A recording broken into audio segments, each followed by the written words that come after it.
পুজো special আমার আজকের recipe নিরামিষ মালাই ছানার ডালনা। পুজোর যে কোনো দিন বানিয়ে নিতে পারেন। লুচি, পরোটা, ভাত, পোলাও সব কিছুর সাথেই কিন্তু খেতে ভালো লাগবে। নমস্কার বন্ধুরা, রোমার হেসেলে সবাইকে স্বাগত। রেসিপিটা কেমন লাগলো অবশ্যই জানাবেন, ভালো লাগলে সবার সাথে একটু শেয়ারও করে নেবেন। মালাই ছানার ডালনা বানানোর জন্য এখানে আমি 250 গ্রাম ছানা নিয়েছি। আর এটা আমার ঘরে বানানো ছানা, আপনারা কেনা ছানা দিয়েও করতে পারেন। আগে ছানাটাকে আমি হাত দিয়ে ভেঙে নেব। এবার এই ছানার মধ্যে দিয়ে দিচ্ছি 1/2 টিস্পুন জিরে গুঁড়ো, ধনে গুঁড়ো আমি দিয়ে দিলাম 1/2 টিস্পুন, নুন দিয়ে দিচ্ছি স্বাদ মতন, চিনি দিয়ে দিলাম 1 টিস্পুন, 1/2 টিস্পুন দিয়ে দিলাম গোলমরিচ গুঁড়ো, গরম মশলা গুঁড়ো দিয়ে দিলাম 1/4 টিস্পুন, ময়দা দিয়ে দিচ্ছি 1.5 টেবিল স্পুন। এটা দিলাম বাইন্ডিং এর জন্য, খুব বেশি ব্যবহার করবেন না, তাহলে আবার ছানার ডালনাগুলো শক্ত হয়ে যাবে। এবার এই সব কিছু দিয়ে ছানাটাকে হাত দিয়ে খুব ভালো করে মেখে নেব। আমি যেইভাবে ছানাটা মাখছি সেইভাবে মেখে নিলে ছানা খুব সফট তৈরি হবে আর ছানার ডালনাও খেতে ভালো লাগবে। আর ময়দা দেওয়ার কারণে বাইন্ডিংটাও ভালো হবে, ভেঙে যাবে না। ছানাটাকে আমি খুব ভালো করে মেখে নিয়েছি। এবার এই মেখে নেওয়া ছানার থেকে ছোট ছোট লেচি কেটে বল তৈরি করে দু হাতের সাহায্যে একটু চ্যাপ্টা করে দিচ্ছি। আমি মিডিয়াম সাইজের ছানার ডালনা তৈরি করে নিচ্ছি। আপনারা আপনাদের পছন্দ মতন শেপ বা সাইজের কিন্তু করে নিতে পারেন। সমস্ত ছানাটার থেকে আমার শেপ দিয়ে নেওয়া হয়ে গেছে। এরপর ছানার ডালনাগুলো ভাজার জন্য কড়াইতে দিয়ে দিচ্ছি 2 টিস্পুন ঘি।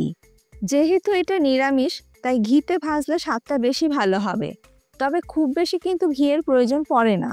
ঘি মেল্ট হয়ে গেলে একটা একটা করে ছানার ডালনা ঘিয়ের মধ্যে ছেড়ে দিয়ে মিডিয়াম ফ্লেমে ভেজে নেব। মিডিয়াম ফ্লেমে এপিট ওপিট করে ভেজে নিলেই হবে। এপিট ওপিট করে ছানার ডালনাগুলো আমি ভালো করে ভেজে নিয়েছি। এবার তুলে নিয়ে হালকা গরম জলের মধ্যে রেখে দিচ্ছি। এই রকম হালকা গরম জলের মধ্যে ডুবিয়ে রাখলে ছানার ডালনাগুলো একদম নরম হবে। একটা মশলা তৈরি করে নেব। তার জন্য গ্রাইন্ডিং জারের মধ্যে দিয়ে দিচ্ছি 1 টিস্পুন পোস্ত, 4 মগজ দিয়ে দিলাম 1 টিস্পুন, আর দিয়ে দিচ্ছি 2 টেবিল স্পুন ভাঙা কাজু। আগে এইগুলোকে শুকনো গুঁড়ো করে নেব। পোস্ত, 4 মগজ আর কাজু শুকনো গুঁড়ো করে নেবার পর এর মধ্যে দিয়ে দিচ্ছি 1/2 ইঞ্চি আদার টুকরো, আর দিয়ে দিলাম 4টে কাঁচা লঙ্কা। ঝালটা অবশ্যই নিজেদের স্বাদ অনুযায়ী ব্যবহার করবেন। এবার জল দিয়ে আবারও সব কিছু একসাথে খুব ভালো করে বেটে নেব। আর দেখুন, মশলাটা কিন্তু আমি একদম স্মুথ করে বেটে নিয়েছি। এইরকমভাবেই কিন্তু মশলাটাকে বেটে নিতে হবে। রান্নাটা করার জন্য কড়াইতে দিয়ে দিচ্ছি 2 টেবিল স্পুন সাদা তেল। আর আজকে আমি হোয়াইট গ্রেভি করছি, তার জন্য সাদা তেল ব্যবহার করছি।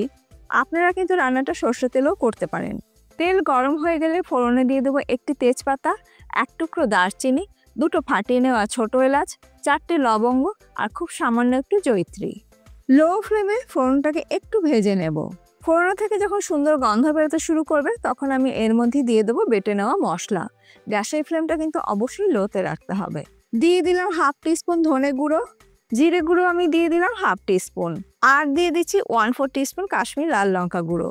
গ্রাইন্ডিং জারের মধ্যে সামান্য পরিমাণে জল দিয়ে বাকি মশলাটা আমি দিয়ে দিলাম। নুন দিয়ে দিচ্ছি স্বাদ মতন। গ্যাসের ফ্লেমটাকে লোতে রেখে মশলাটাকে ভালো করে কষিয়ে নেব। দেখুন, মশলাটা খুব ভালো করে কষানো হয়ে গেছে, মশলা থেকে তেল সেপারেট হয়ে গেছে। লো ফ্লেমে মিনিট 3 মশলাটাকে ভালো করে কষিয়ে নেবার পর এবার আমি এর মধ্যে দিয়ে দিচ্ছি 1 কাপ দুধ। আপনারা কিন্তু নারকেলের দুধও ব্যবহার করতে পারেন। এই গ্রেভির মধ্যে আমি কোনো রকমের ফ্রেশ ক্রিম ব্যবহার করছি না, খুব সাধারণ মশলা দিয়েই তৈরি করছি, তাতেই কিন্তু খেতে ভীষণ ভালো হবে।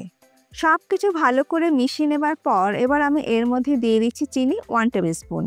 যেহেতু এটা নিরামিষ রান্না, একটু চিনি দিলে স্বাদটা বেশি ভালো হবে, তবে আপনারা আপনাদের স্বাদ মতন ব্যবহার করবেন। দেখুন, গ্রেভি ভালো করে ফুটে একটু ঘন হয়ে গেছে। এবার আমি ছানার বলগুলো জলে ভিজিয়ে রেখেছিলাম সেইগুলো দিয়ে দেব। আর এই সময় গ্যাসের ফ্লেমটা লোতে আছে। আর ছানার ডালনাগুলো কিন্তু ভীষণই সফট হয়ে গেছে। সমস্ত ছানার ডালনা গ্রেভির মধ্যে দিয়ে দেওয়ার পর সব কিছু একটু হালকা হাতে ভালো করে মিশিয়ে নিচ্ছি। লো ফ্লেমে মিনিট 2 ফুটিয়ে নেবার পর আমাদের মালাই ছানার ডালনা অলমোস্ট ডান। একদম শেষে আমি এর মধ্যে দিয়ে দিচ্ছি 1 টিস্পুন ঘি। আর দেব জায়ফল গুঁড়ো খুব সামান্য।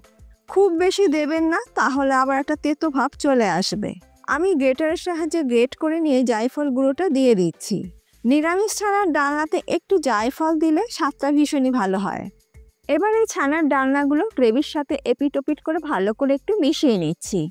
গ্যাসের ফ্লেমটাকে বন্ধ করে দিয়ে ঢাকা দিয়ে 2 মিনিট স্ট্যান্ডিং টাইমে রেখে তারপর এটাকে আমি সার্ভ করছি। আজকে আমার এই সম্পূর্ণ নিরামিষ মালাই ছানার ডালনার রেসিপি আপনাদের কেমন লাগলো অবশ্যই জানাবেন। ভালো লাগলে পুজোর যে কোনো একদিন বানিয়ে নিতে পারেন, আর ফিডব্যাকটা কিন্তু অতি অবশ্যই দিতে ভুলবেন না। আজ তাহলে এই পর্যন্ত, আবার দেখা হবে নতুন কোনো ভিডিওর সাথে। ভালো থাকবেন, সুস্থ থাকবেন, ধন্যবাদ।